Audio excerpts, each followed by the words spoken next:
What's up mga kaidol? Mukbang na naman tayo ng mga kaidol, pusit. Ito. Tawag sa Bisaya ito mga kaidol, nuko sa amin tawag ito mga kaidol.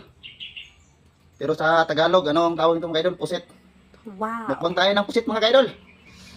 Ito na, mukbangan na naman mga kaidol. Lagyan natin ng mga kaidol, sabaw. Para masarap. Wow. Napakasarap nito mga kaidol.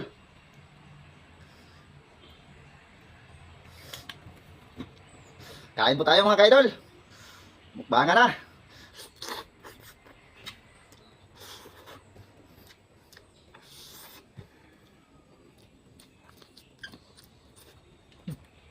Sarap mga kaidol.